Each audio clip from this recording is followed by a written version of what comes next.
you. If you indicate approval by nodding, staff will unmute your microphone. I remind all members and witnesses that the 5-minute clock still applies. If there's a technology issue, we will move to the next member until the issue is resolved and you retain the balance of your time. And to our guests, I'll just suggest that given the 5 minutes, please try to allocate, and I know it's difficult and I apologize, if you can, sort of to the point of recognizing each member has 5 minutes in their question. And as difficult as that is, we appreciate it. You will notice a clock on your screen that will show how much time is remaining. With 1 minute remaining, the clock will turn yellow. With 30 seconds remaining, I will gently tap the gavel to remind members that their time is almost expired.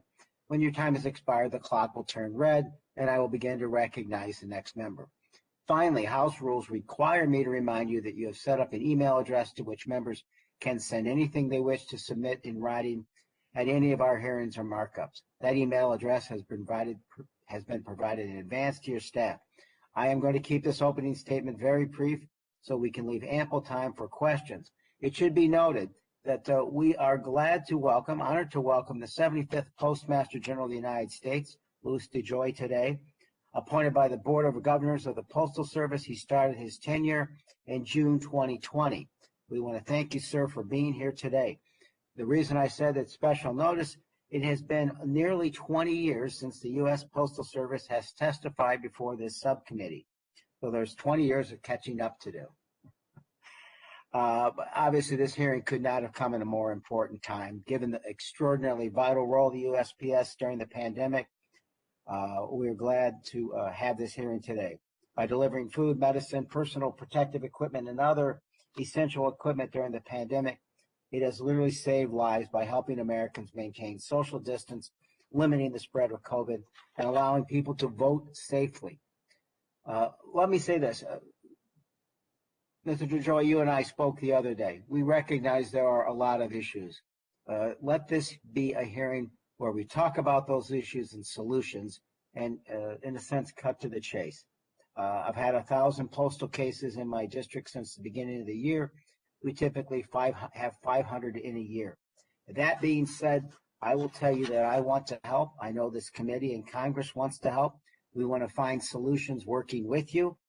And it's imperative that we restore the effectiveness to the full point necessary and possible for the Postal Service. So with that, I would now refer to Mr. Womack for his opening. Thank you, Chairman Quigley. Welcome to the committee, Postmaster DeJoy. Over the past year, the Postal Service has faced a lot of challenges, including the coronavirus and its impact on the health of postal employees and their families, significant decline in mail volume coupled with a significant increase in package volume, shortage in airplane and truck capacity, significant winter storms making mail delivery all the more difficult. I will commend the Postal Service employees for their hard work and commitment to deliver mail regardless of the challenges they face. And I've seen it firsthand. Just the other day, after a major snowfall in northwest Arkansas, I was alerted to coming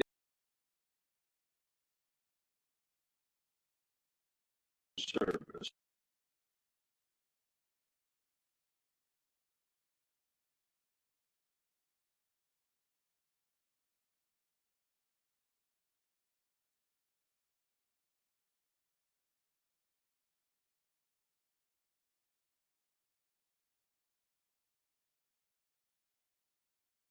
Service needs some improvement.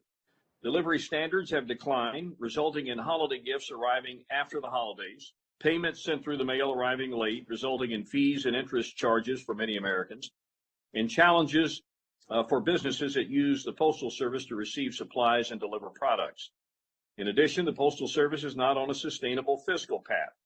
While the Postal Service does not rely on taxpayer dollars to fund most of its operations, revenues from the sale of postage, products, and services haven't kept up with the costs. Since 2007, USPS has recorded significant net losses each year, including $9.2 billion in 2020.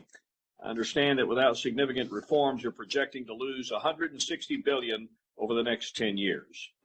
The majority's heroes bills from this past summer proposed providing the Postal Service with billions of dollars of taxpayer funds without requiring structural reforms. I'm on record as opposing such taxpayer-funded bailouts. I understand you, along with the Postal Service Board of Governors, intend to release a 10-year strategy to get the Postal Service on a sustainable path. It is a welcomed first step, and I look forward to seeing it. The Postal Service has a great history, which began with the Continental Congress appointing Benjamin Franklin, as the first Postmaster General. I want to work with you, Chairman Quigley, and the Authorizing Committee to ensure that the Postal Service becomes financially stable and continues its long history of providing a high level of service. And with that, I look forward to our Q&A, and I yield back the balance of my time.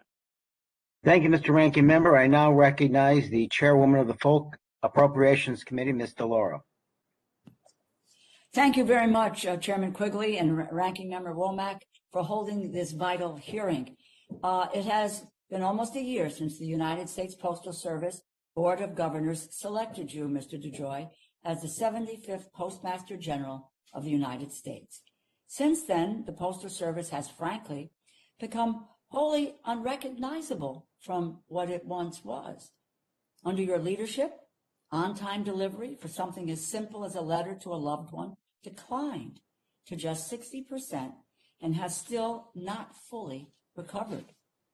Because of the COVID-19 pandemic, Americans are now relying on the Postal Service for everything: medications, food, bills, and even livestock. But even as this pandemic was putting an enormous strain on the Postal Service, you implemented a number of new rules that led to severe and unnecessary mail delays. We have all heard the stories from our constituents. Some have been forced to pay interest or extra fees because their bills were not delivered on time.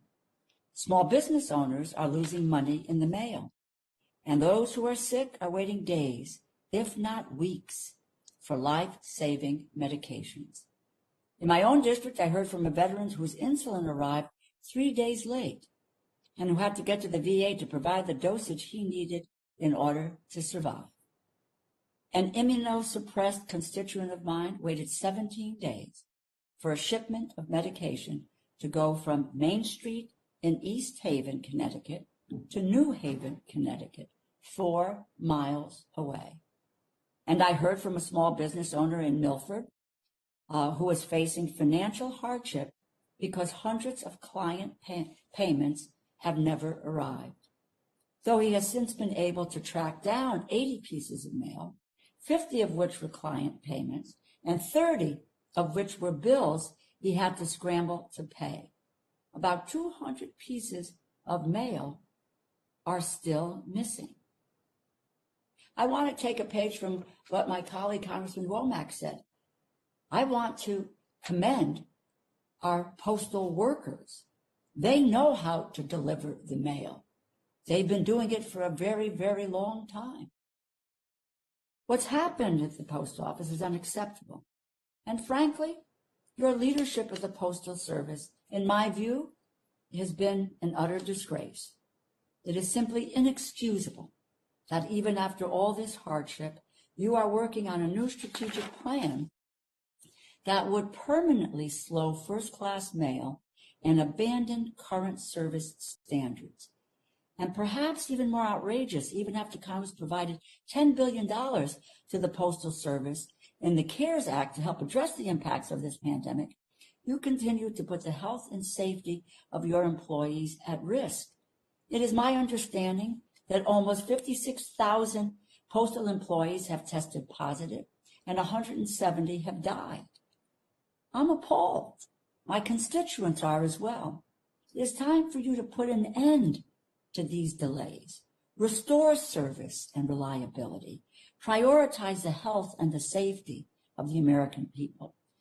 And if you cannot do that, if you do not want to actually make the Postal Service better, then I do call into question why you took on this job. I am pleased with President Biden's decision to nominate 3 new members of the Postal Service Board of Governors late last month, and I urge the Senate to quickly confirm their appointments, ensuring oversight to stop the damage that I believe you are causing. And with that, let me say thank you to Chairman Quigley and to Ranking Member Womack, and I yield back. Thank you, Madam Chairman. Again, Postmaster General, we appreciate your being here today. Without objection, your full written testimony will be entered into the record. With that in mind, please summarize your opening statement in 5 minutes if you could. Thank you, sir. Thank you. Good afternoon, Chairman Quigley, Ranking Member Womack, Chair Delauro, and members of the subcommittee. Thank you for calling this important hearing concerning the Postal Service's fiscal year 2022 budget request. I appreciate the opportunity to also discuss the actions we are taking to put the organization on firm financial footing to ensure that we can fulfill our vital universal service mission and to provide the American people with the service that they expect and deserve in a self-sufficient manner. It is important to note that in regard that the Postal Service is an independent establishment, which by design is supposed to be self-sustaining. In concept, we are required to fund our operations and to fulfill our public service mission through sale of our products and services. It is a common misperception that we are supported by taxpayer dollars.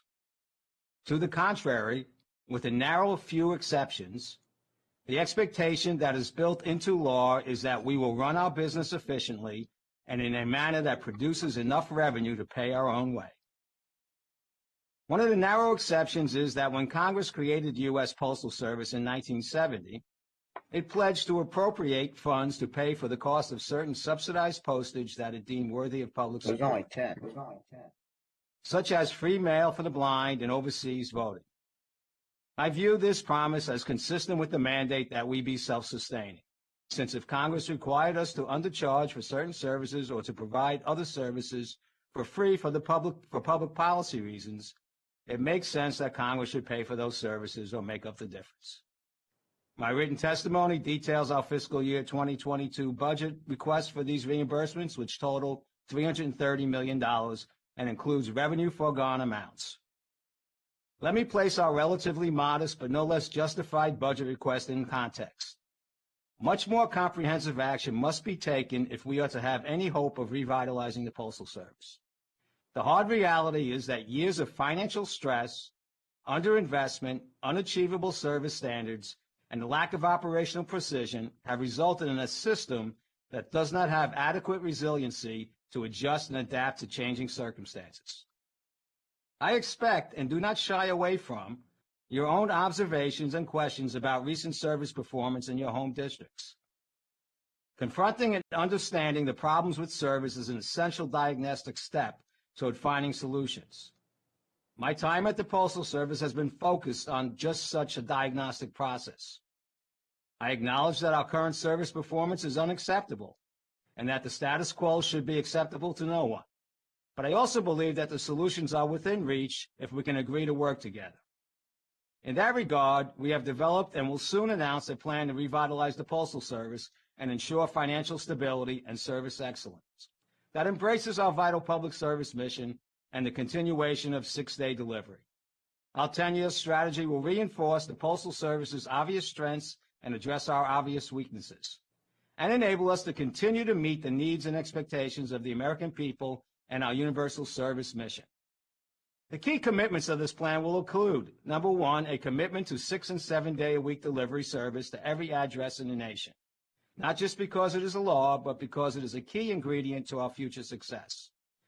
Number two, a commitment to stabilizing and strengthening our workforce, especially for our associates who are not yet in a career position. We want every postal employee to have the tools, training, and supportive environment necessary to enjoy a long-term career with us. Number three, a commitment to investing in our network infrastructure, including vehicles, technology, and package sortation equipment. In the weeks ahead, I look forward to sharing more information and engaging in discussions about this strategy with public policymakers, our unions and management associations, our employees, our stakeholders, and with the American people. There is difficult work that is ahead of us to fix the systemic problems that have plagued the Postal Service. But I am confident that together those problems can be solved, and I see a bright future ahead for the Postal Service and the public we serve if we have the collective courage to act. Thank you, Chairman Quigley and Ranking Member Wormack, for the opportunity to testify in support of fulfilling funding for our fiscal 22 budget request. I welcome any questions you and the subcommittee may have. Thank you. We'll begin with questions. Let me just talk about Chicago, because so many of the problems seem to be playing out throughout the whole country, the same issues.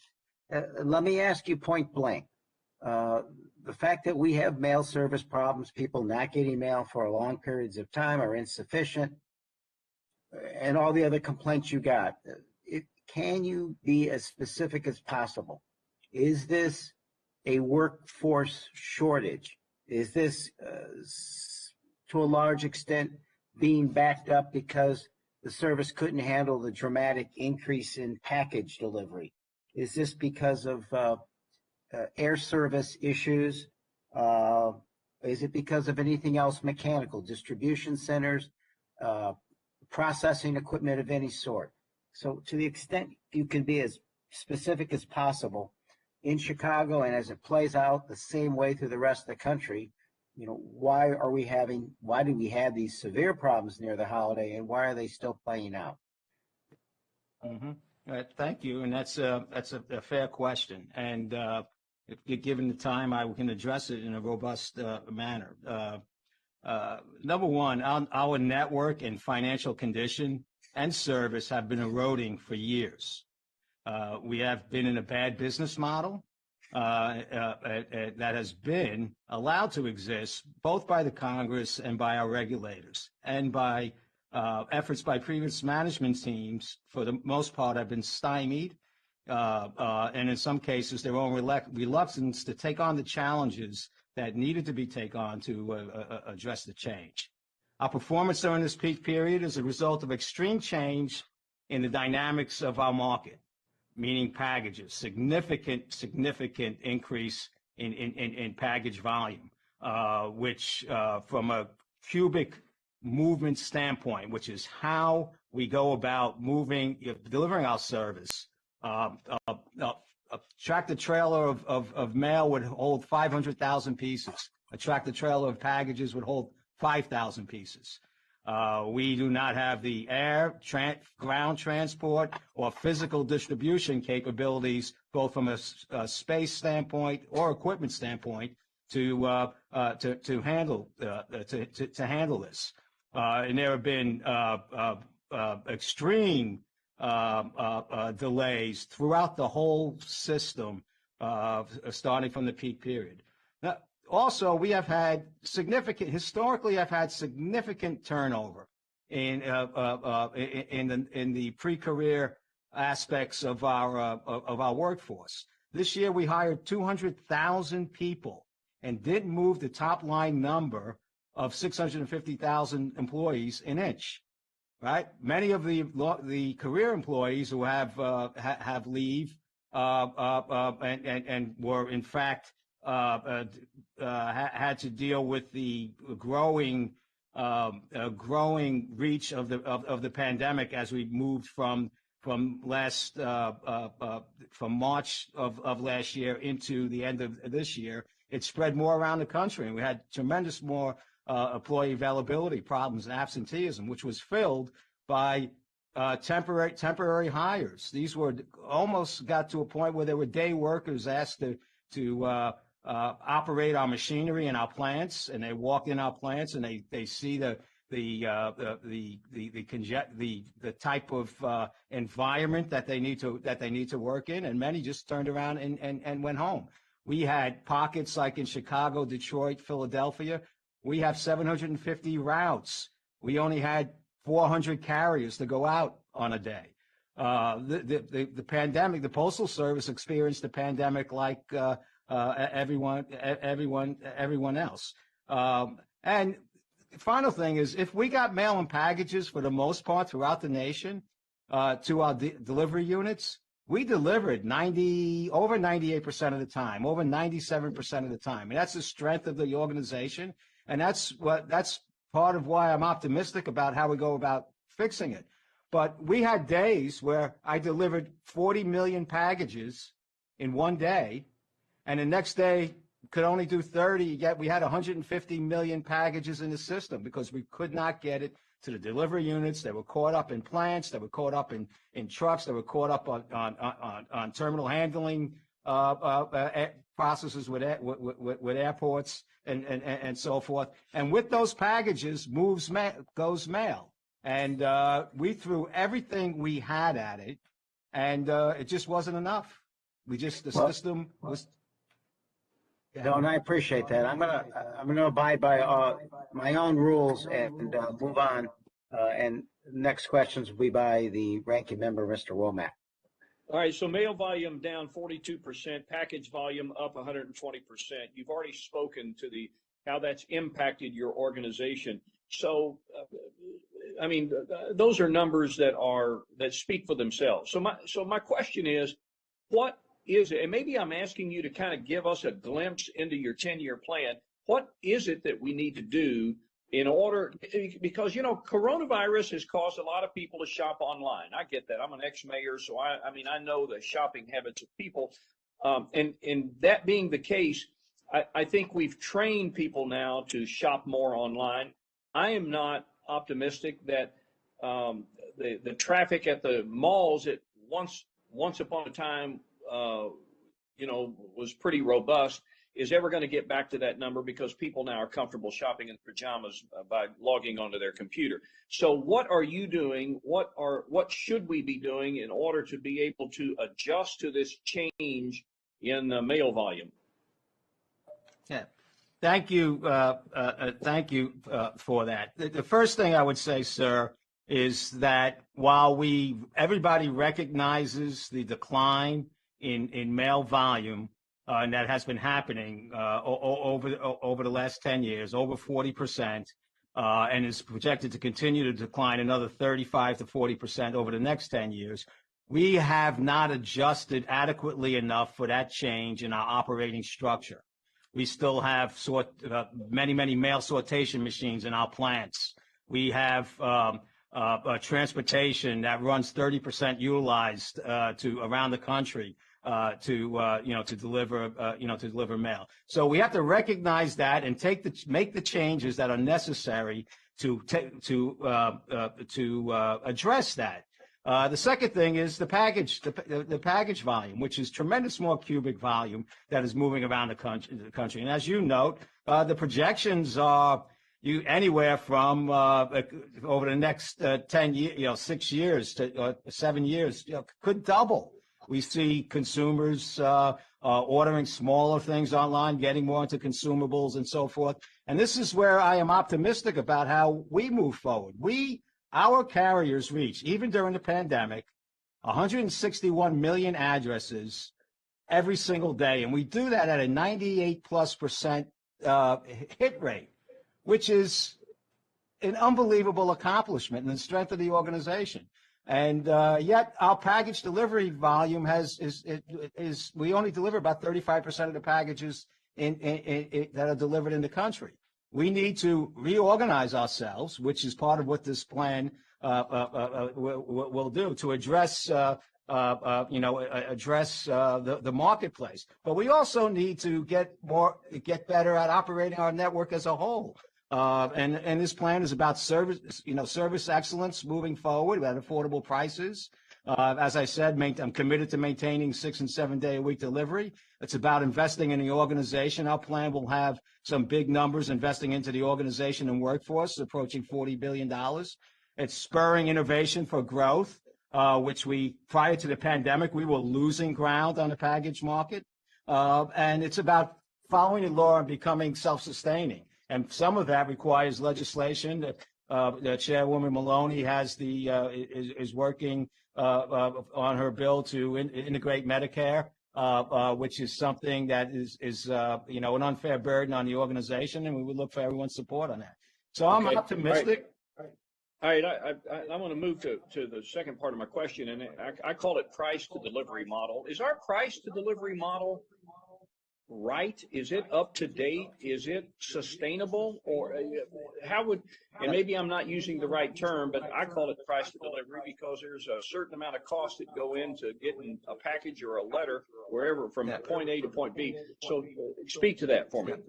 So we have two areas that we have. We have competitive pricing, which gets reviewed by which is pretty much in our control. We have the market dominant pricing, which was part of the legislation in 2006 and a big part of our problem over the last 14 years.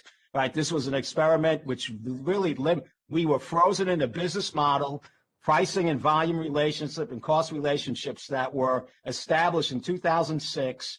Subsequent to 2006, mail volume dropped out. We addressed the American geography expanded where people live, about 1 million addresses a year, and our cost relationships were totally out of whack, and we were pretty much price capped to CPI. After 10 years, we were supposed to get a ruling. It took 4 years to study that. We finally got the ruling last December, which addressed a lot of the issues going backwards in terms of recognizing the reduction in mail flow. But during that process, it left an extreme amount of damage to the organization. And had this I'm out of time. Yeah, I get it. Thank you very much. I'll yield. Thank you, sir. I now yield to the Chairwoman of the full committee, Ms. Delauro. Okay, thank you, Mr. Chairman. I just for the record, and I just looked this up. In 2019, the Postal Service delivered 800 million packages between Thanksgiving and Christmas. The ability of the Postal Service to handle packages is well known with what they've done at holiday times. Post Office delivers more packages to homes than any other shipper. So this notion that packages then have slowed up this process appears to fly in the face of the actual data with regard to the Post Office. So let me just, I believe there was an attempted assault on the Post Office Service by the previous administration. I appreciate the efforts of the hardworking men and women in the Postal Service to ensure that an unprecedented number of mail-in ballots were delivered on time, an increase of 22 million ballots from the 2016 election. However, these efforts relied heavily on, quote, extraordinary measures like extra transportation and overtime to handle the surge. Let me ask you, does the strategic plan that you're set to release shortly include changes that will allow the Postal Service to better scale its operations of increased use of mail-in voting is the new normal? And in a recent report, your Office of the Inspector General said that you were only able to measure service performance of just over half of the ballots. What steps are you taking to increase that number and ensure that there is visibility for all ballots?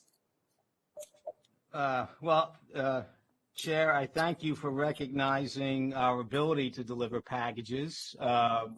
We delivered 1.1 billion packages this holiday season, but were tendered probably about 1.5 billion packages, which is what resulted in delays. As with regard to measurement, we have processes to measure, but this is also a part of the election process throughout the states. All 50 states have different rules, regulations. They have different types of mail that they tender to us. If you have a barcode on a ballot, we can track it. If you just give me a second, because I want to abide by what the chair is doing with regard to time. But my question is, what is your plan going to do with regard to allowing the Postal Service to better scale its operations if, as I believe is the case, there'll be the increased use of mail-in voting, if that's the new normal? What are you doing to change your operation to deal with that fact? Ma'am, we dealt with the mail-in voting, record mail-in voting that we had last year, 25% or something higher than the 2018 election. We had a 98%, very, very high performance level. It's about 2% of our mail during the process. The capacity to process election voting is there, as I stated, throughout the whole election cycle. And the bigger focus we need to have is on the overall operations, so it doesn't continue to erode our performance. But the election, any amount of election mail that we have, we can handle. But your own Inspector General said that you're only able to measure service performance at just over half the ballots. Again, my issue is not what's happened in the past, but where are you going in the future with your strategic plan? Because as I take a look at the commentary on your strategic plan, you plan to eliminate a tier of first-class mail in an area that's already struggling. And your plan prevents first-class mail from being shipped by airplane. It doesn't sound to me, you need to let us know what you are doing to deal with what have been the delays, the shortfalls, etc., going forward. That's all we want to know, is what is going to be different going forward than we have in the recent past. Again, I want to stress the fact that we are adequately prepared to handle election mail. If the chair would like to see higher measurement, that report, I'm familiar with that report, and there's nothing that report is in general talking about we need to work with election boards to get a more collaborative methodology to tender the ballots. We did that quite extensively last year, and we'll continue to do that in the future. But I can only measure what is prepared to be measured. And with regard to the plan will be forthcoming, and we will there'll be and one last thing with regard to service standard change. Over 80% of the mail will stay in the same, especially our 2-day product will remain 2 days. We think we're adequately prepared for any election going forward. Well, we'll look carefully at the IG's report and then deal with the recommendations. And with that, I apologize to the chair. I've overstepped my time, and I yield. Never a problem. Thank you, Mr. Amade. Hey, thank you, Mr. Chairman. We've kind of touched on the stuff that I was interested in, so I'm going to go ahead and yield back. Thank you, sir. Mr. Cartwright. Thank you, Mr. Chairman. Mr. DeJoy, many of the problems the USPS faces can be traced all the way back to last summer.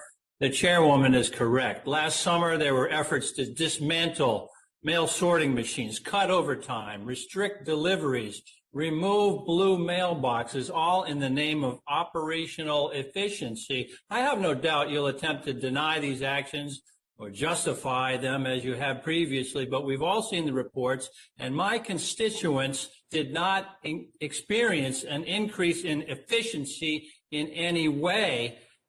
Instead, they experienced delays as well as missing and misdelivered mail, and yet you want to try this again. You've proposed more service cuts, doubling down, instituting higher and region-specific pricing and lower delivery expectations. So I have 3 questions for you. Number one, Americans are clearly relying more than ever on the United States Postal Service than before the pandemic.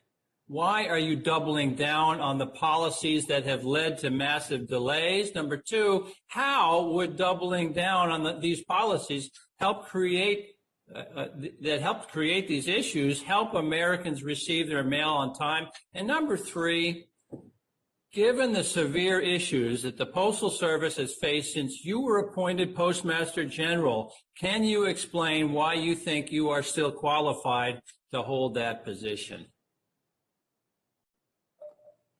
So, Congressman, first of all, I don't agree with the premise that you introduced the question on with regard to changes that I've implemented have caused these these issues. As I said earlier, our network and the financial condition of the Postal Service have been eroding substantially, and we did have to operate in the pandemic just like every other operation in the nation. With regard to the changes that we're looking to make, we're looking to capitalize on our strengths and address our obvious weaknesses. And this plan, the changes that we'll make are about service excellence and affordable prices. It's about maintaining 6- and 7-day-a-week delivery. It's about investing in the organization and spurring on innovation to grow. And importantly, which this Congress continuously fails to recognize, part of the law is to be self-sustaining. And that is what this board and this management team is trying to address.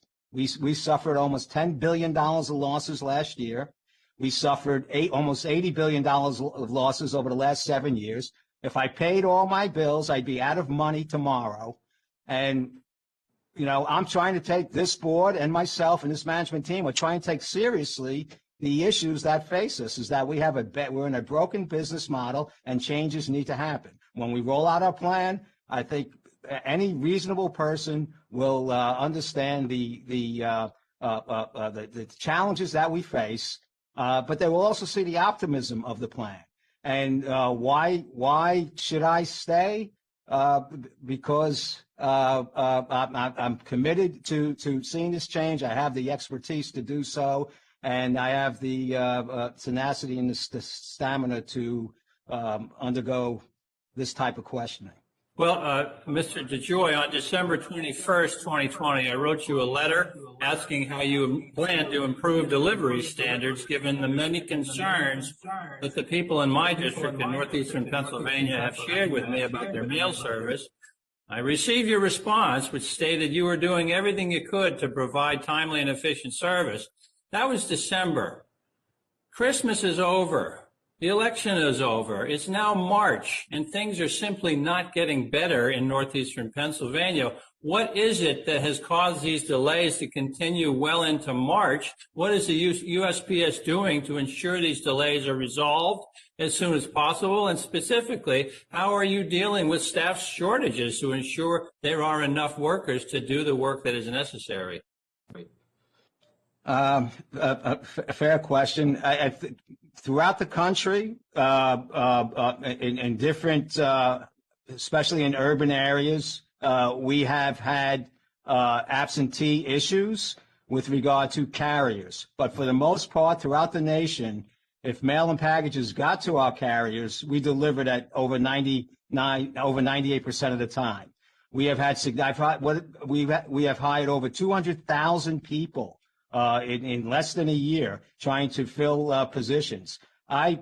We have converted 10,000 people in December. We have not converted people in many, many, many years.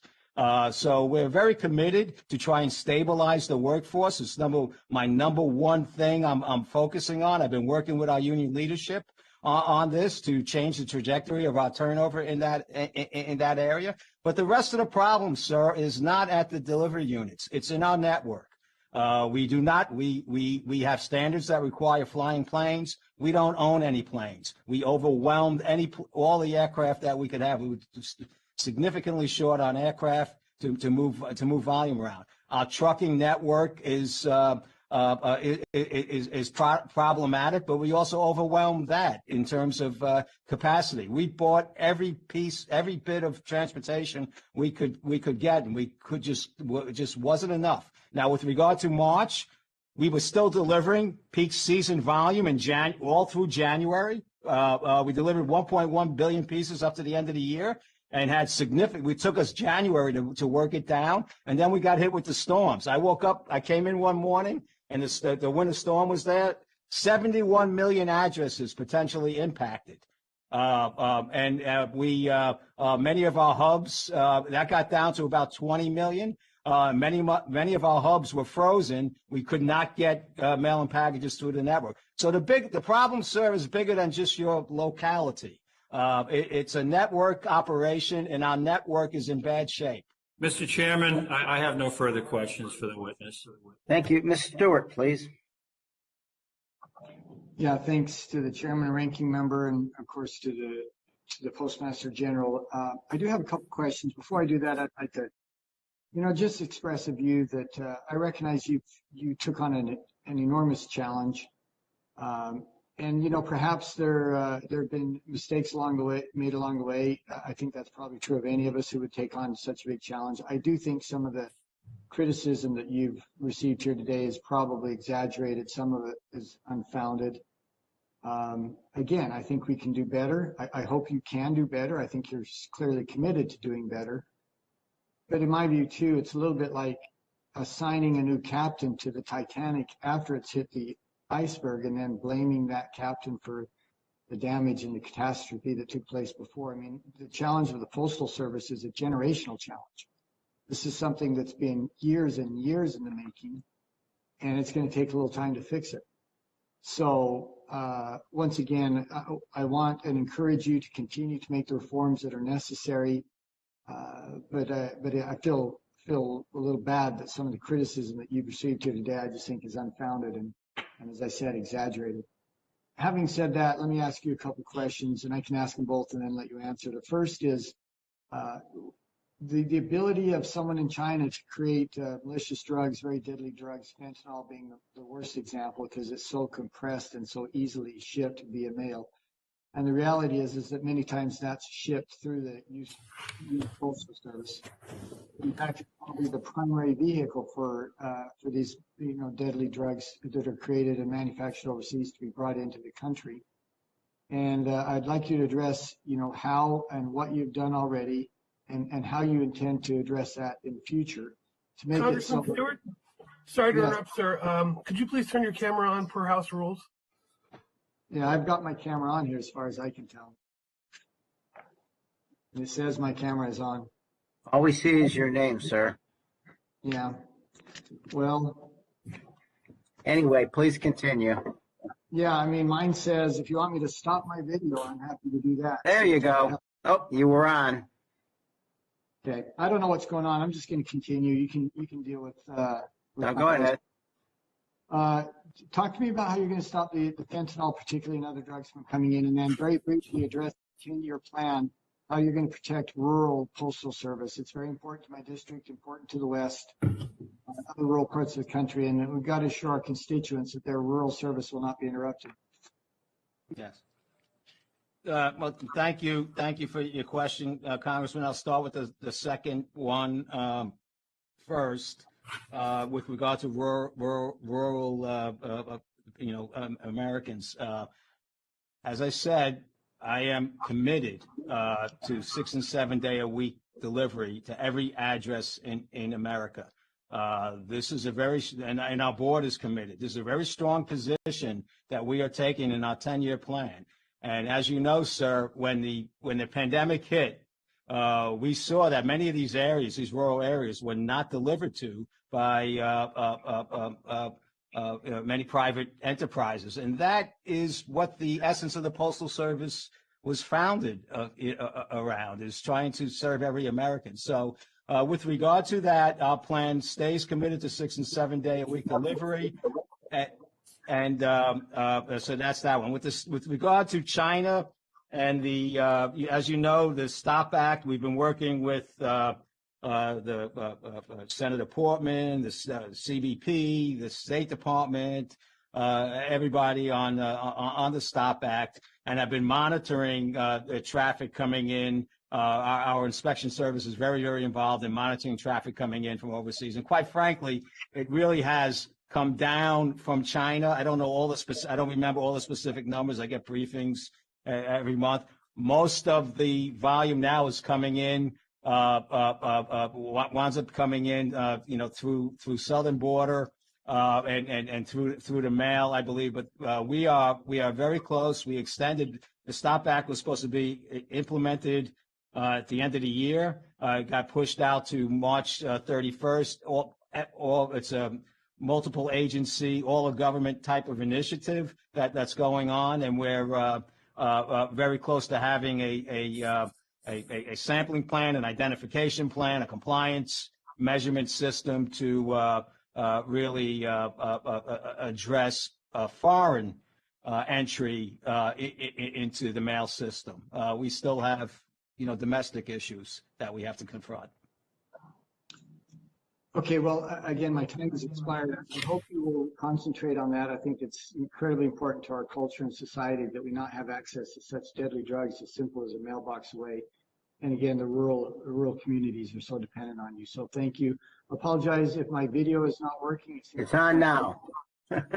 Anyway, Thank you. We move to Mr. Procan, please. Thank you, Mr. Chairman. Appreciate it. And thank you, Mr. Postmaster, for being with us. Mr. Postmaster, what was your first day on the job? What was that date? July 15th or 16th. Okay, so you got about 9 months under your belt? Yes, sir. What grade on a scale of A to F would you give your performance as of 9 months? I don't give grades. I just work. Just go ahead and try. I mean, what do you think? I don't want to. I don't want to. Excellent job.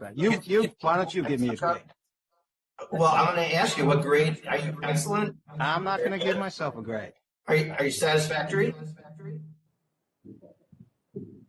Would you say you've done a satisfactory job?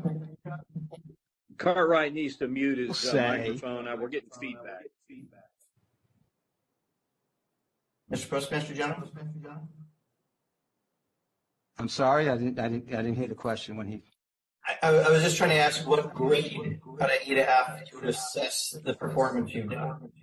What's the grade spectrum you want me to grade myself E to on? B, C, E, F. Okay. I would give myself an A for bringing strategy and the planning and effort to here. And as I did in my last testimony in Congress as the leader of the organization, I take responsibility for how we have delivered during this season, and I apologize to the American public. Sure. And my apology was not just on behalf of this organization. My apology was on behalf of the regulatory boards that have overseen us and this Congress. Mr. Chairman, I'd just like to reclaim my time. So you're saying an A. That would be excellent. I'm looking at the Inspector General report about your performance.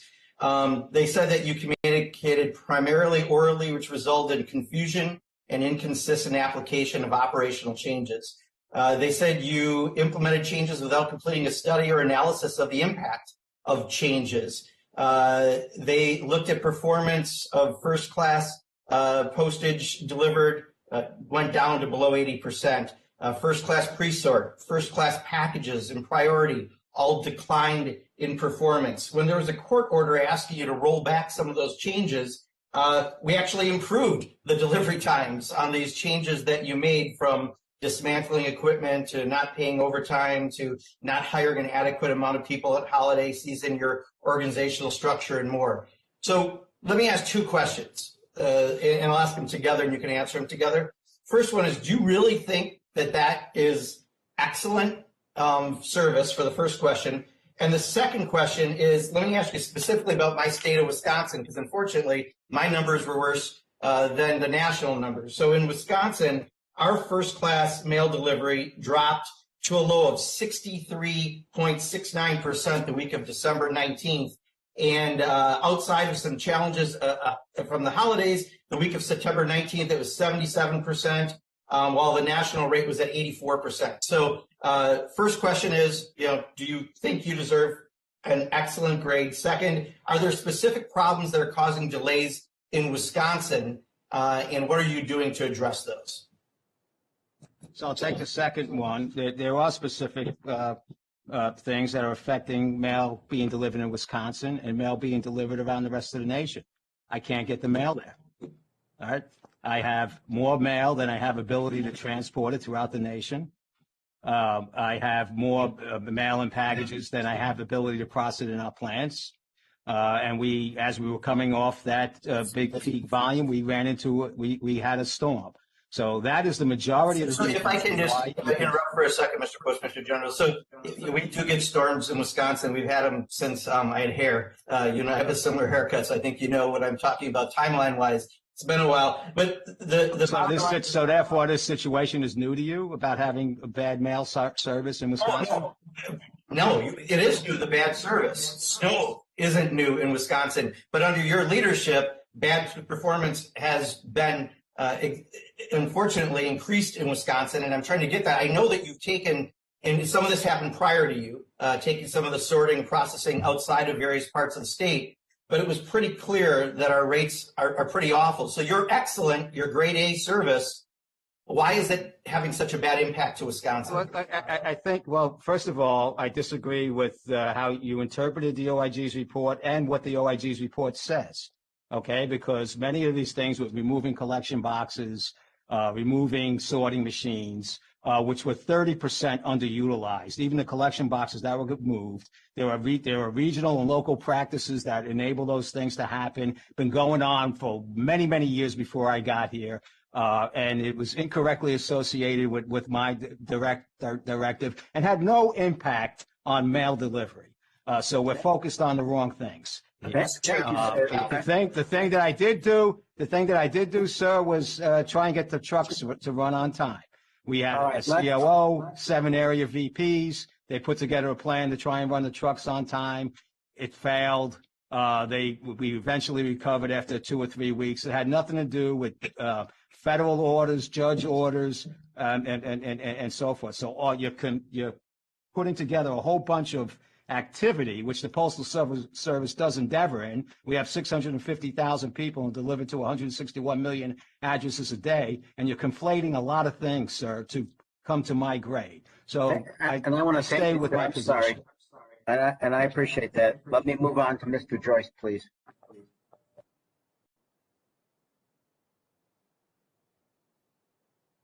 There we go. Thank you, Mr. Chairman. Postmaster DeJoy, I first off, let me say, in Northern Ohio, according to your own statistics, we were the 3rd worst in the country in the 3rd quarter of last year. And I'm not going to beat a dead horse. I understand it. You had problems, and I understand what you're saying with the symptoms of that problem. However, during Christmas time, the local TV station was showing trucks lined up outside the Cleveland, Maine post office. And then internally, there were mail stacked on top of each other in a problem with workers or whatever, and people were receiving those delays.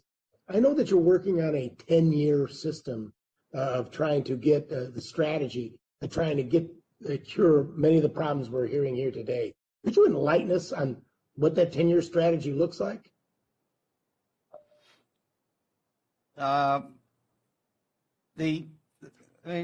The plan, I can. The plan focuses on service reliability at affordable prices, and it maintains 6 and 7 day a week delivery.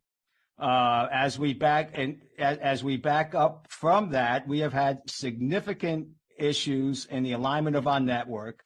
Most of our network is built out to service mail, and we have a increasing package business, and a package business that we think we know will continue to grow. And the American people have shown through the pandemic that they like to use the United States Postal Service for package delivery. So we have a significant alignment to make in how we run our network, because and I'm optimistic it's doable. But we have to make change. If we don't make change, this will continue. The pandemic and the service impacts that we had over the last several months are a view of what's to come if we don't make change.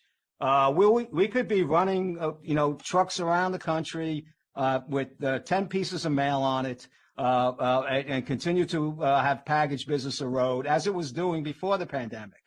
So we need to make some big changes. It involves investment in new larger facilities, new equipment, new package sortation equipment. It does involve a service standard change.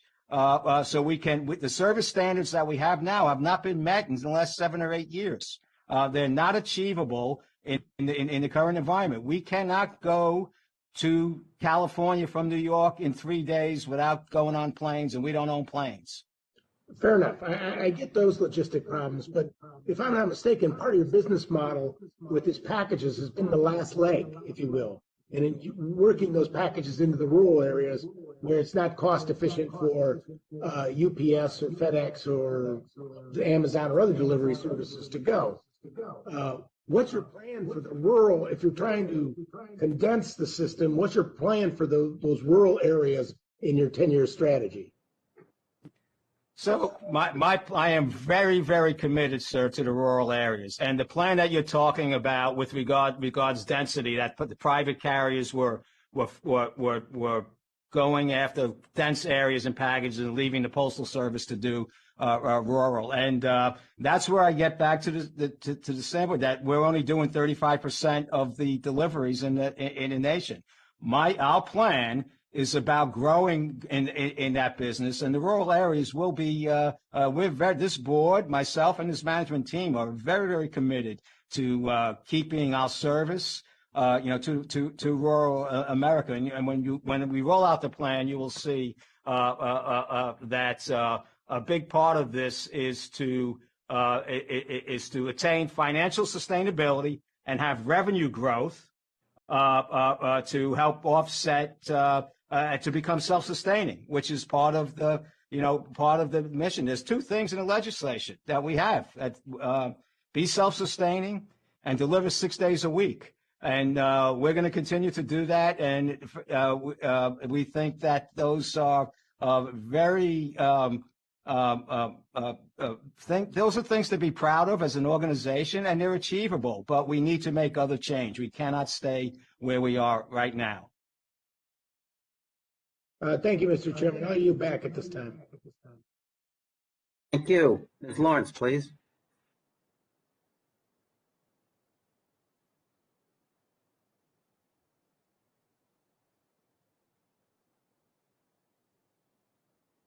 She's not there. Okay. Ms. Torres. Thank you, Mr. Chairman. First of all, thank you for coming before our committee. I want to associate myself with the concerns of my colleagues regarding mail delivery and the unraveling of machines during a time where we needed them the most. Even though you say that 30% of they were not being utilized at 30% of the time. I want to move on, though, from that and try to make you a little more comfortable and address other issues. You are our guest in our committee. Our committee is in charge of appropriating the funds that you need in order to operate the post office. So I'm going to bring up two issues. Number one, in my experience, has been that people, the poorest of the poor have a much higher use for the post office. They receive a lot of their mail, their checks, payments through checks in the mail. They utilize it more because many of them do not have bank accounts or other means of delivery. They don't have set up accounts with other services. My hometown of Pomona, a city when I was the mayor of 163,000, population of 163,000 people, an adjacent city population of about 30,000 people. We're looking at two cities, an affluent middle class and a very low working class community. On the one community where I live, a post office, a small community post office was shut down completely. The only post office that is left in my community is in a terrible, dilapidated state. Here's, some of the photos. We have mailboxes that are out of service. This is the welcoming that they get in my community versus the beautiful post office in an affluent city with 30,000 residents. Additionally, the hours of operation are not the same. So you have people that are having to drive 40, 50, 60 miles one way to work and don't get home till about 7, 8 o'clock at night, and the post office is closed. So limited access for them. I'm very concerned about that. I'm very concerned at the post office denial to clean up this mess. The post office represents, the image of the post office represents the federal government. That is not the image that I want of the federal government in my community. And without objection, I'd like to ask that these photographs be submitted for the record. Secondly, you are not prepared Without to answer objection. this question, but I do want to put it on the record because I would like to have a conversation with you moving forward. I have serious concerns about the workplace environment at the Santa Ana District USPS, which serves much of my district. Over the years, I have spoken with employees who voice concerns over numerous issues: workplace harassment, retaliation for filing complaints with HR, supervisors who are not properly trained when they are promoted. Instead of holding them accountable for retaliating against employees, they are rewarded by giving them promotions. An ongoing issue of managers having relationships, personal relationships with employees, which is, that is unacceptable. That is unacceptable behavior. So what is being done at the national level to address this workplace misconduct? Obviously, we need proper training, improved training, and we cannot simply move a bad employee and transfer them to another facility for them to continue to sexually harass or abuse other employees. So those are my concerns. I'm going to give you, there's not much time. I hope that we can follow up and have a longer conversation around it. Well, I mean, the points that you that you make are very, very important ones, are reflective of historical circumstances and something that we're very much focused on moving forward. Underinvestment in our retail facilities around the nation is something I'm this board and the management team were very, very concerned about, and that is in our plan. Our employee turnover is unacceptable, and it is something that has been around for a number of years, and it's something I'm very committed to working on. And I would love to hear your thoughts going forward, and we could set up a phone call or something. I think you will see that we're pretty aligned. We're pretty aligned on trying to make improvements to the organization. I'd like to follow up personally with you, sir, because I understand these are sensitive concerns that I have. But my role here on the Appropriations Committee is to support a budget request moving forward. And I want to be on the record that I cannot do that given the circumstances that I have experienced. I yield back.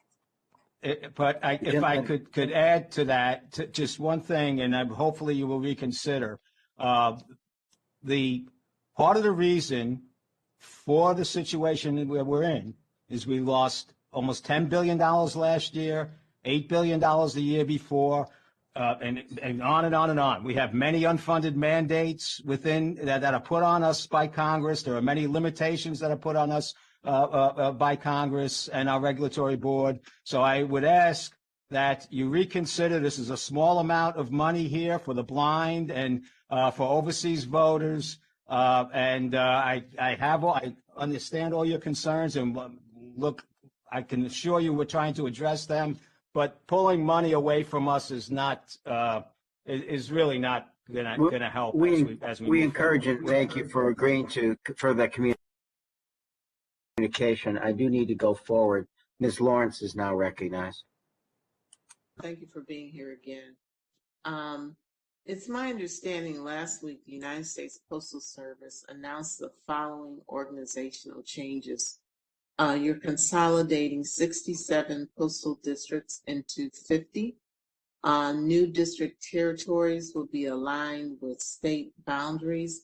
Districts will align with the communities the Postal Service serves and provide similar boundaries for employees and customers. It goes on and on. Your predecessor, when she had a plan to change and reorganize the Postal Service, she actually came and gave a briefing to the Oversight Committee, which you know I'm on, which gives oversight and approves the operational issues with the Postal Service. You have denied us that. And it continues to question your leadership because you are new to the Postal Service, but you're doing this massive, sweeping organizational change. I know what that feels like because I was a Postal Service for 30 years. When you reorganize at that scale, you are literally slowing down operations. Everyone's trying to figure out who's on first. You got to go through a whole selection process for new people. And you're doing this on top of you already being challenged, but not figuring out why you continue to have the service issues, which, sir, I disagree with you. We've never had the service issues that I'm seeing. I have worked for the Postal Service. I've never seen trucks backed up for miles to get into a facility. And the responsibility of all these things that you have mentioned does rest on your shoulder. I would give you the grace period, and I want to be very clear about this. If you wanted to correct your problems with retention so you could have a stable workforce before you going in and just tearing everything up, you know you were hit hard because in the middle of an election and in a pandemic, you were taking out boxes, you were changing overtime policies and all these things, and the entire country responded to that and said, what are you doing? Because unlike the United States Congress, the Postal Service has over a 90% approval rating. It's because the Postal Service touched every American 7 days a week. And they trust that delivery. And now I get calls, and you have gotten them too, where we literally have not delivered mail but once or twice a week to a community. And for them, that is unsettling. That's not the norm. And at minimum, Mr. Postmaster General, the courtesy and the respect of the organizational structure to come into the Postal Service and to the United States Congress to give a briefing and not subject us to sitting at home reading a press conference or seeing it on TV. Because right now we're all talking to you about our challenges in our community and in this country, and all you have, I have a plan. No one here knows what it is. And can you tell me in my time that's left, where is the analysis of your changes, what will have on morale? Because we already have, you said we have this issue, we have this turnover on morale, on sustaining delivery, because while you're redrawing the lines and talking about trucks and our vehicle inventory, while you're restructuring these lines, because every time you change, and you know this, every time you change a logistical process for a truck to deliver mail to a facility, you have built-in mistakes, missed deliveries, because you have to connect all of those logistical changes, those boundaries that I talked about. You have to change processes within the plant to allow that dispatch to meet the delivery of the truck. And I haven't gotten anything like that from you. And I sit also on this committee that has the responsibility to appropriate funds and on government oversight for the Postal Service. So I will ask that question and tell you I am going to use all the power I have to require you to stop doing press releases on massive changes and to at least give the United States Congress the courtesy of knowing your plan. Congresswoman, you are well known and respected within the Postal Service for your career and your position today. But honestly, the Postal Service of today and the condition we are in is not the Postal Service of 2008 when you retired. We are in dire financial crisis. But sir, And when I change, left the and, Postal and we are Service, not positioned, and we are not positioned to serve the market. it has That continued to monitor what is happening. So But I'm not naive, sir. I didn't hear you. I'm sorry. I said I am not naive. When I left the Postal Service, I came to Congress and have had responsibility for 8 years of the operations of the Postal Service and have my thumbprint on what's going on. So please don't imply that I'm ignorant to what's going on. I am not saying you're Citizens have naive. the responsibility of hearing the voices of the people in the United States cry about the service. With regard to the organizational change, this has been worked since August by leadership in the organization, established 30-year people within the organization. The previous organization structure has led to many of the problems that we have today. There's a whole, there's a number of reasons that basically had 7 or 8 people running the 600,000 person organization, which created a lot of confusion, lack of clarity, and inability to implement change. This has all been worked on through many people throughout the organization, has been planned, and we did the proper notice that we were supposed to do, to the Congress. But the point I'm making with 2008 is we don't have another 10 years ahead of us if we don't get moving on change. And that is what I'm sorry, and I know that I'm sorry. I just have to make sure as we try to get to a mini second round. So I need to move on to Ms. Kirkpatrick. Thank you, Mr. Chairman. Thank you for having this hearing. Excuse me. And thank you, Mr. DeJoy, for being here and helping us out with the committee. As you may know, I represent Southern Arizona, including parts of Tucson.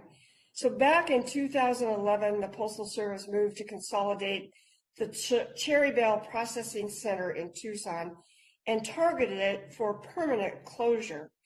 Fortunately, this closure did not come to fruition, thanks to a coordinated effort in Tucson and throughout the state to demonstrate Cherry Bell's value. That said, the facility lost its postmark in 2013 and has been threatened with further consolidation ever since. Further, the U.S. Postal Service has chosen to ship postage from Tucson to Phoenix for processing, and then it goes back to Tucson. So this means the whole state relies on the processing in Phoenix, which has led to problems that were exacerbated by the pandemic. These problems will only get worse as the population in Tucson and throughout Arizona continues to grow at a rapid pace. In my view, it is no longer feasible to forego a processing operation in Tucson itself. So last week, I joined with Senator Sinema and other members of our delegation to send you a letter that goes into greater detail on this issue. The letter requests that you move to reserve the partial consolidation of Cherry Bell in Tucson in light of the problems we identified in our letter. So I have 3 questions, Mr. Chairman. My first question is, will you commit to refraining from further consolidations at Cherry Bell and give serious consideration to reversing the consolidation that has already occurred? Congresswoman, no, I will not commit to anything, but we are very, very engaged in evaluating, growing and future conditions of population around and how we service that population. And while, as you said, Arizona is a growing state, we plan to get on that. We plan to have all our service as we design it to be at 95%, and will appropriately position facilities, transportation, and resources to get to that level. With regard to the specific site and where it is right now and what happened in 2011, I would need to get back to you on that. But I mean, the big thing to take away from this, if there are people and need, we're going to reach them at a high performance level, and we need to, but we do need to recast that expectation of what it is that we're able to do, because we're losing a lot of money. Thank you for your answer. I appreciate that. I appreciate the budgetary concerns that you have.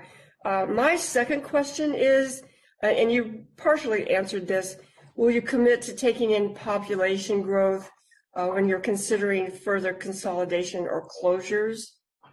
Absolutely. We love population growth.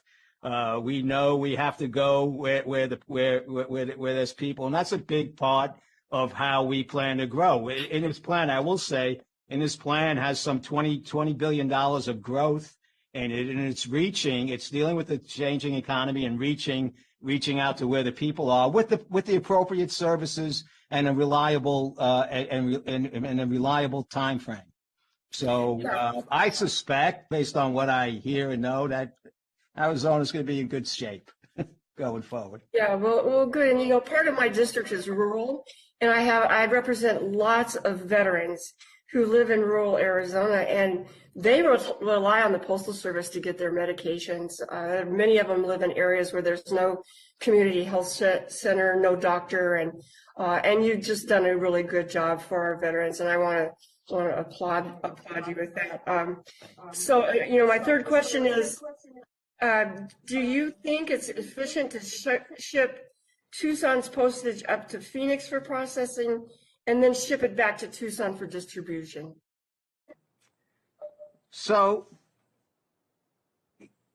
it may be when we're done with our analytics. It depends on, the density of mail, the traffic flows that we have. But the key thing that we want to be committed to is, what is our service standard, and are we making it at 95% of the time? And from that, and as I said earlier, if we get mail and packages to our carriers, to our delivery units, it's going to get there 98% of the time. It's getting there. And the problem and the cost of our the cost of our network, I mean, that's costly to do that, but that's legislated, and that's something we're committed to. The cost of moving mail and packages around and not having the right equipment and network and running underutilized is what drives our costs. So it may be that that's the solution for getting the 2-day mail there. But as you begin to grow, as the communities begin to grow, we change. And that's a key thing. We have failed to evolve over the last 10 years. In terms of our strategy. If we did incremental things every year as this was happening, more incremental, we'd be in a better shape, and it wouldn't have to be where we're at right now. And I thank you. I'm sorry. Thank you, Ms. Postmaster. We're going to try to do a third round. And to my colleagues, please try to stick to a 3-minute question period, if you could, please. So we can get as many people to be able to ask questions as possible. Ms. Postmaster, very quickly, there's been much talk about your new fleet and the fact that such a small percentage of it is an electric fleet. And I know that there's limitations, as you've described, in terms of the infrastructure to have the charging and so forth. But it seems that we've tied our hands. If we purchase a fleet that's really meant for the last 100 years, right? And by the time this fleet will have served its purpose, very few cars will be operating in the same manner. And at the same time, here we are as a Congress talking about an infrastructure package.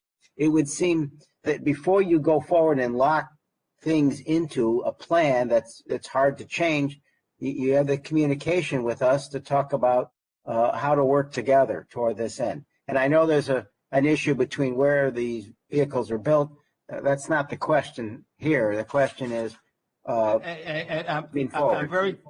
very, very glad you asked me that question. I think there's a misunderstanding out there. In fact, I penned a letter to Congress to explain. We are very, very excited about having a full fleet, or to the greatest extent we can, electric fleet. And the decision but we're also facing, we have a 30-year-old fleet, and they're catching on fire. We need trucks. The 10% was getting us in a position to engage in electrification of our fleet. We have a year to decide what the actual volume is, but we have the 10% was about $500 million, which we don't have, to kick off the study, engineering, and the plant building for an electric fleet. These drivetrains are convertible, so if we were able to get the funding, we would be able to maybe of the first buy go 50% electric. But there's a huge infrastructure cost associated. No, with I get that. And let me cut to the chase. Look, and I get what you're saying. You're talking about unfolding a plan as well. Some of the things that you have supposed in that plan may alter given your discussions with Congress. So this is just one example, and we're very limited on time. And I ask you consider that as you unveil your plan for the future, that you take into consideration some of those assumptions you might have would be altered if Congress said, well, that's not what we want. We're willing to help to avoid that eventuality. That's the only point. And we would welcome the help with regard to that matter, sir. Thank you. Okay, Mr. Womack.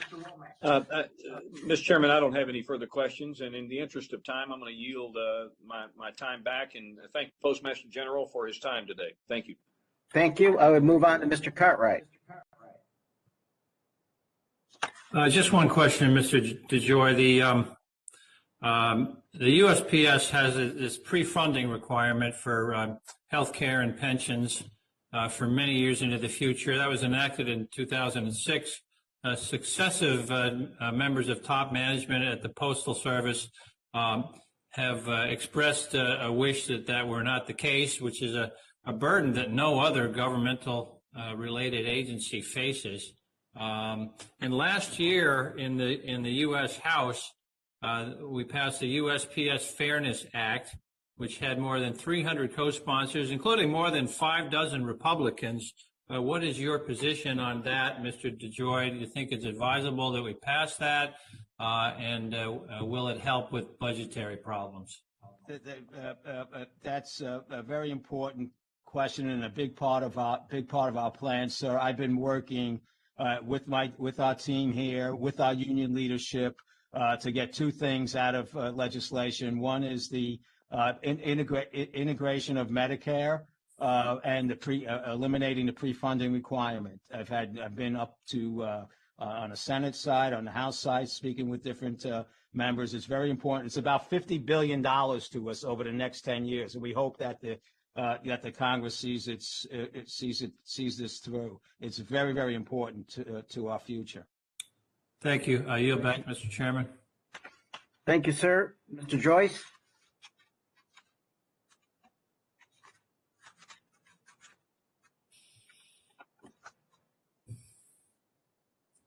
He had any other questions?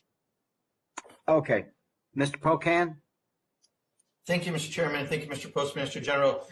I just want to make sure I'm clear on that last part, because I do think we have this unusual requirement that you have to have about pre-funding health benefits 75 years into the future. I've been a business person for over 30 years. You've been a longtime business person. I don't know of another federal agency, or quite honestly, a business that requires 75-year pre-funding of health benefits, and that creates an artificial problem for your agency. So are you committed to getting rid of that pre-funding if Congress will work with you?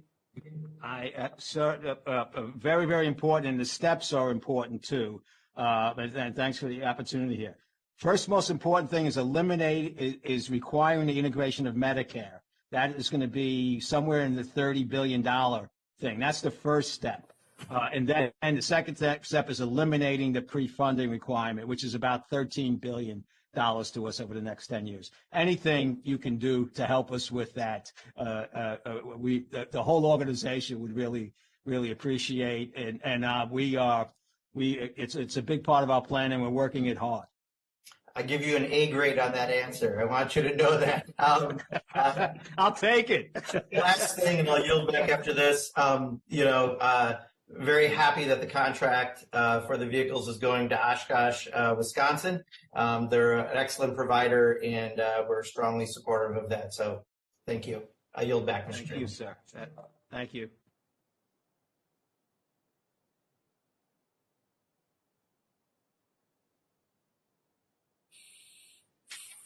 Mr. Pocan, are you through? Yeah, I yielded back, Mr. Chair. Oh, I'm sorry. It broke up for a second. Ms. Lawrence. Yes. You said something really important, Mr. DeJoy. You said that you wanted to work with the Postal Service when it came to legislation that will have an impact on your financial obligation when it comes to funding, pre-funding of Medicare, Medicaid for your employees. That is the point. If you don't walk away with anything else, and lately you've been pretty combative when you've come to these hearings, the one thing I want to stress to you is that you do need to work with Congress. The Postal Service is an independent agency, and I'm very much aware of that. But when you make independent decisions, and every member you talk to have had the discussion and calls to our office to tell us how they're not satisfied with the service. We and I have been working very hard to relieve you of that financial burden so the Postal Service can become stable. But if your position is that we have no value, you insult the fact that we're not sitting in the Postal Service. You've only been there for a few months. You retired from your industry in 2018 or whenever you left, to say that you were not qualified because all the experience that you had left when you left your organization. You would feel offended and tell me how qualified you are to sit in the seat you're in. So I'm telling you that this has to be a partnership.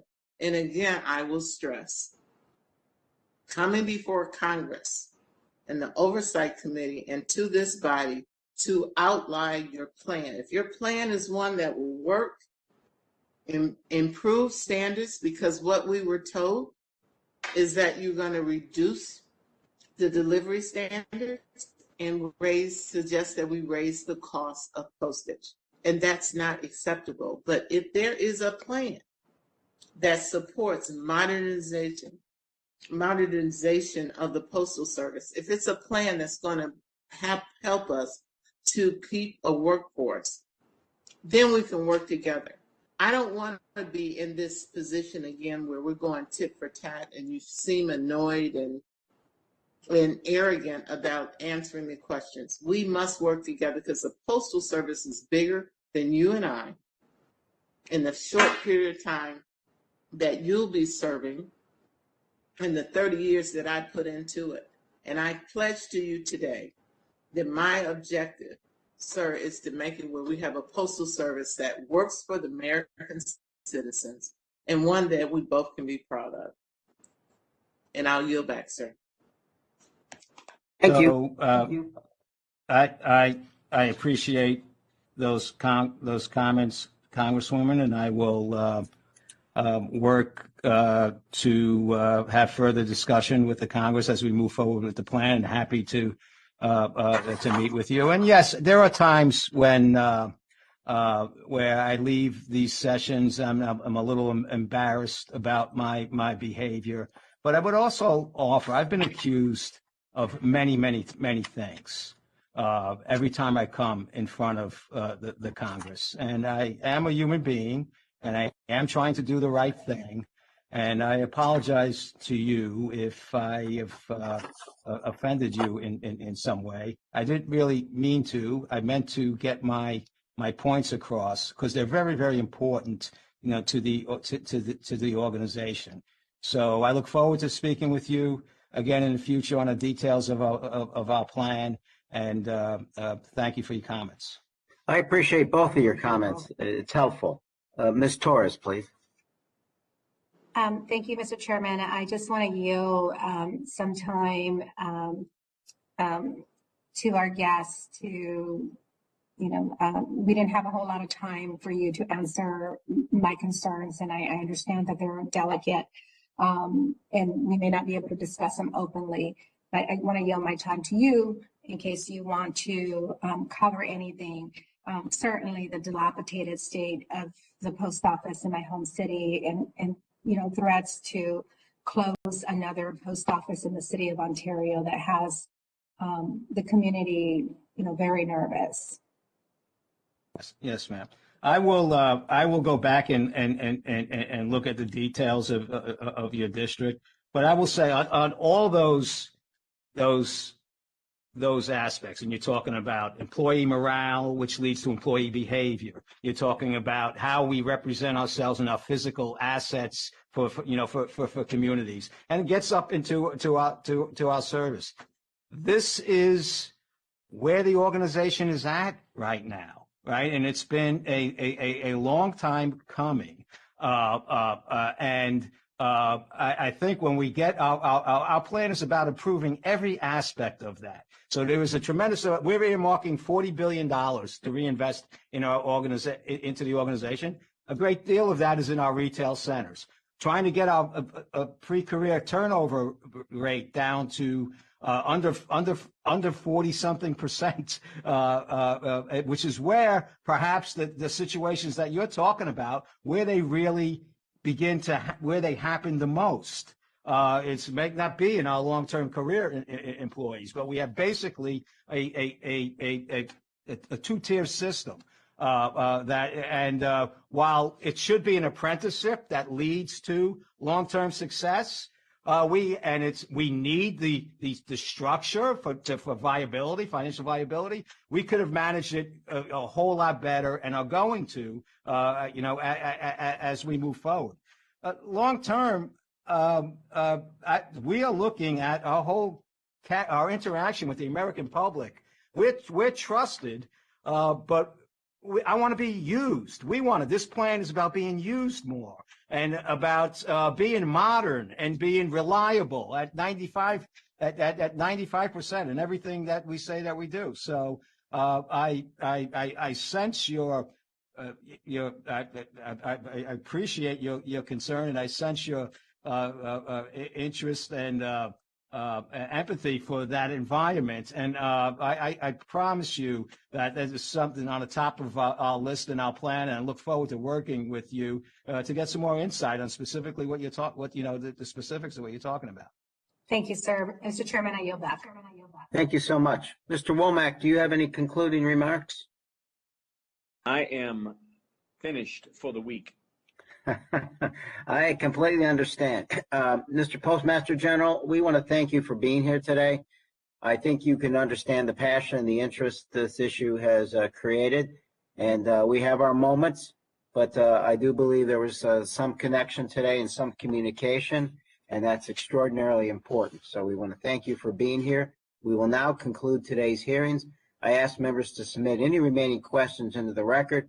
Mr. DeJoy asks that you respond to the additional written questions in a timely fashion. And with that, the subcommittee stands adjourned. Thank you all. Thank you.